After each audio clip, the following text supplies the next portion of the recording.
नमस्ते to everyone, मैं हूं अमर। आप सबका स्वागत है पंजाब केसरी और नवोदय टाइम्स से। और आज मेरे साथ हैं सोनू सूद, जो कि रेडी हैं फतेह करने के लिए।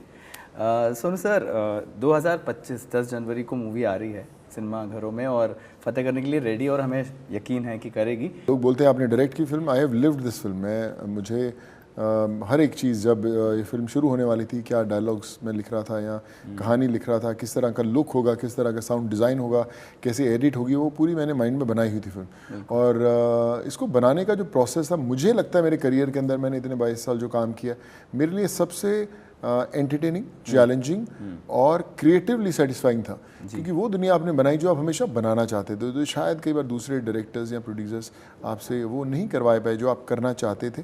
तो कई बार बोलते हैं कि खुद की कलम से खुद की कहानी लिखनी पड़ती है। वाह, बिल्कुल बिल्कुल बिल्कुल सही। मतलब क्रिएटिव सेटिस्फैक्शन तो बहुत ज़रूरी है। कमिंग टू फतेह, आप इसमें टाइटुलर रोल भी कर रहे हैं, डायरेक्ट भी कर रहे हैं, प्रोड्यूस भी कर रहे हैं। तो एक अगर लेमैन को अगर आप बताएं, तो जैसे आप जब डायरेक्टर सीट पे बैठता है, फिर वो एक्शन बोलता है, फिर डायरेक्टर और फिर एक्टर चालू होता है। तो ये काम शायद एक्शन बोलने का तो असिस्टेंट डायरेक्टर करते होंगे जी। फिर उसके बाद सीन कट होता है, डायरेक्टर देखते, तो आप एक्टिंग कर रहे हो, उधर एक्शन बोल रहे हो, फिर वापस जाके आप देखते भी होगे। अगर सही लगा तो ठीक है, नहीं तो फिर आप ही सीन को स्क्रीन पे देख के बोलते होगे कि रीटेक करना है। तो अगर हमारे ऑडियंस के लिए अगर आप कुछ बताइए, ये हुआ कैसे प्रोसेस? देखिए, मुझे लगता है कि आजकल आप देखिए, आप रील्स बनाते हैं रोज़, आजकल देखते हैं, तो लोगों को पता है कि यार सही बनी या नहीं बनी, सही एक्सप्रेशन नहीं आया, तो पहचानने में वक्त नहीं लगता जी। आप खुद को सबसे बेहतर जानते हैं और आप जानते हैं कि सही हुआ या गलत हुआ। सो खुद के लिए इतना मुश्किल नहीं होता। पर लेकिन जब आप मुझे याद है कि जब हम दुबई में शूट कर रहे थे, अमेरिका में मैं सिर्फ 12 लोगों को परमिशन मिली थी। मैं यहाँ से अकेला गया था अमेरिका शूट करने के लिए। मेरे साथ कोई असिस्टेंट भी नहीं था जी। तो वो एक मुश्किल दौर होता है जब आपको चीज़ें इकट्ठी करनी होती। बट अगर मैंने जो 20-22 साल में जो सिनेमा सीखा करके, मुझे लगता है उसका निचोड़ है फतेह। उसमें निचोड़ के आपने उसका निचोड़ है फतेह। जो सीखा, जो किया और जो मैं नहीं कर पाया, वो सब है फतेह। अरे वाह, बिल्कुल। Looking forward. मैं जब आपके इंटरव्यू के लिए आ रहा था, तो मैंने विकीपीडिया का पेज खोला आपका, तो उसमें लिखा था कि आपने पंजाब में इंजीनियरिंग करी, बीटेक किया इलेक्ट्रिकल इंजीनियरिंग नागपुर से किया, पर मैं हूँ हाँ जी, पंजाब से, नागपुर से किया। और मैंने मैकेनिकल इंजीनियरिंग किया, बीटेक किया है भोपाल से। फिर आप सीधे चले गए साउथ, आपने तमिल तेलुगु फिल्म से अपना डेब्यू किया। आप बताइए, ये ट्रांजिशन हुआ कैसे? कि आपको हमेशा से पता था कि एक्टर बनना है? और क्या इंजीनियरिंग की पढ़ाई कभी बाद में कुछ काम आई लाइफ में? इंजीनियरिंग करने के बाद सोचा जब एक्टर बनना है तो मुंबई से शुरुआत हुई। पहला काम साउथ में मिला, साउथ में बहुत सारे फिल्म्स की, तो एक लर्निंग एक्सपीरियंस है वहाँ थे। जब एक्टर बिना किसी पहचान के, बिना किसी बैकग्राउंड से आता है, तो फिर वो नहीं, ऊपर वाला जो होता है वो ड्राइव करता है आपकी ज़िंदगी, और ऊपर वाले ने सही ड्राइव किया।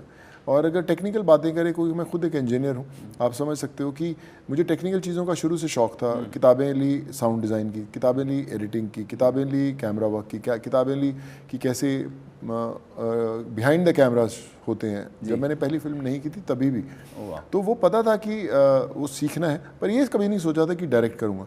बट करते करते सीख लिया काम, और लगा कि जब खुद की बनाएंगे फिल्म तो जो इतने सालों का सीखा हुआ है वो डालेंगे। तो कोशिश वही की है कि फतेह में जो इतने सालों से सीखा हुआ है उसको डाला जाए। पर जब जैसे फाइनल ईयर में थे, तो आपको पता था कि आप एक्टिंग में घुसेंगे? या मुझे पता था कि मैं ट्राई करने जाऊंगा, कोशिश ज़रूर करूंगा। अरे वाह, okay. Coming back to the film, इस मूवी में कुछ एक्टर्स ऐसे हैं जिनको एक्टर नहीं, इंस्टीट्यूशन ऑफ एक्टिंग कहते हैं। इसमें नसरुद्दीन शाह सर हैं, इसमें विजय राज सर हैं।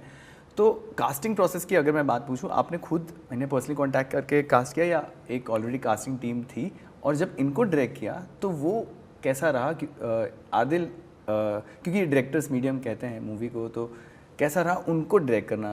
Are they directors actors? या मैंने खुद ही अप्रोच किया था, खुद इनको नरेट किया था, क्योंकि मैंने लिखी थी फिल्म, तो इसलिए नरेशन मेरे लिए ईजी था। और जब मैं नरेट करता हूँ, लोग ऐसा कहते हैं कि हमें फिल्म दिखती है। सो जब नरेट किया तो 1 मिनट लगा उनको, कि कहते हम लोग करेंगे फिल्म, ये करना है हमें film. And I am glad कि जब वो फिल्म देखेंगे, दे विल बी प्राउड कि वो एक अच्छा प्रोडक्ट बन पाए।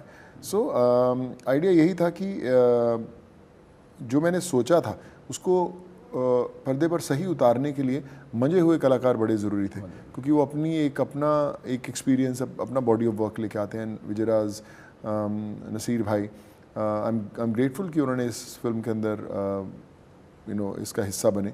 But what they have done on screen is magical. बहुत कमाल का काम किया उन्होंने, and people will love it.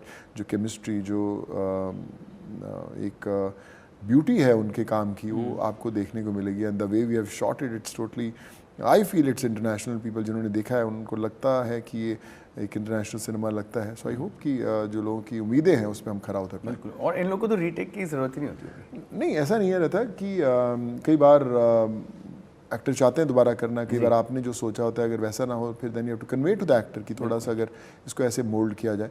But I think it's a process, it's a journey which an actor and director lives together. बिल्कुल, हर प्रोजेक्ट एक actor को अपने क्राफ्ट के बारे में कुछ सिखाता है कि अरे मैं ये भी कर सकता हूँ, आई कैन डू दिस।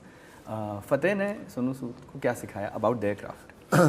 फतेह ने मुझे सिखाया कि जो अगर आपको कमाल का सिनेमा बनाना है उसमें वक्त लगता है, उसको निचोड़ना पड़ता है, उसको एकदम तराशना पड़ता है तब बनता है। कई बार आप जो चीज़ बनाते हैं आपको 15 दिन बाद वो अच्छी नहीं लगती, आपको लगता है यार ये ओके ओके है। आप अगर आप उस सिनेमा के साथ ग्रो कर रहे हैं और आपको अभी भी ठीक लग रहा है तो सही जा रहे हैं। मैंने जब शूट किया, जब किया तो कई बार मुझे थोड़े टाइम बाद वो चीज़ अच्छी नहीं लगने लगी, मतलब यार ओके है, ख़ास नहीं है। और फिर देन यू फील कि यार ये रहने देते हैं उसको, ऐसा नहीं करते। सो आई फील कि अगर आप वक्त देंगे सिनेमा को तो वो उस लेवल की चीज़ आ सकती है, नहीं तो आप कई बार आपसे नज़रअंदाज हो जाएगी यार की जो खामी होगी पता नहीं चलेगी। So cinema is a process where you start living the world जो आपने क्रिएट करने की कोशिश किया, और उस दुनिया में रहने के बाद आपको पता चलेगा कि आप सही जा रहे हो या गलत। ओके, एज अ सिनेफिल मुझे आपसे एक चीज़ पूछनी थी। आजकल री रिलीजेस का ट्रेंड है। कल होना और री रिलीज़ हुई, मैं गया था देखने, बहुत मज़ा आया। और जेनजी लोगों के लिए जो ने मूवी कभी थिएटर में देखनी, उनके लिए बहुत सही एक्सपीरियंस आता है। तो आपकी फिल्मोग्राफी से कौन सी एक मूवी जो आप चाहोगे कि री रिलीज़ हो ताकि जेनजी ऑडियंस भी देखे? मुझे जैसे एक विवाह ऐसा भी बड़ी अच्छी लगती थी फिल्म, आप ही के शहर भोपाल में शूट हुई थी फिल्म जी। मुझे लगता है वो एक ऐसी फिल्म है जो बड़ी कमाल की थी। युवा एक ऐसी फिल्म थी बड़ी हेड ऑफ टाइम्स थी। मैंने फिल्म की थी एक भगत सिंह, जो मेरी पहली फिल्म थी जी। वो मैं चाहूँगा कि वो और ज़्यादा लोग देख पाएँ। बट फतेह तो है ही, अभी फतेह जब आएगी तो एक नई दुनिया देखने को मिलेगी। But yeah I think the journey has been very special. या काफ़ी अच्छी चॉइसेस आपने सिलेक्ट की। आखिरी में मैं आपसे ये पूछना चाहूँगा, जैसे मेरे मम्मी पापा हैं, मेरे पापा रिटायर्ड डीएसपी हैं, तो उनको मैं मूवीज़ में ले जाने की कोशिश करता हूँ तो वो बहुत अखबार पढ़ते, तो उन्हें वैसी मूवी देखनी है जिसमें एकदम फैक्ट्स हों या तो किसी के लाइफ पे बेस्ड हो। मेरी मम्मी, उनको वो कहते हैं कि हमें एंटरटेनमेंट चाहिए। जैसे उनको दबंग बहुत पसंद है, तो वो दबंग जैसी मूवी बोलती हैं कि दबंग जैसी लेके जाओ, क्योंकि पूरा दिन से थकावट के बाद होता है। हाँ, उनको चाहिए एंटरटेनमेंट। तो मेरे मम्मी पापा थोड़े अलग तरीके के ऑडियंस हैं, उन दोनों के लिए इस मूवी में क्या है? उसमें खासियत, आपके पापा के लिए खासियत ये है कि इसके अंदर रियल इंसिडेंट्स पे आधारित फिल्म है, जो लोगों के साथ साइबर फ्रॉड्स होते हैं, जो लोगों की तकलीफ़ें होती हैं, छोटे छोटे गाँवों के अंदर लोगों को इंस्टेंट लोन ऐप से चीट किया जाता है, और डीप फेक्स हैं जो आजकल दुनिया में हर कोई बंदा फेस कर रहा है। तो आपके डैड को वो चीज़ पसंद आएगी।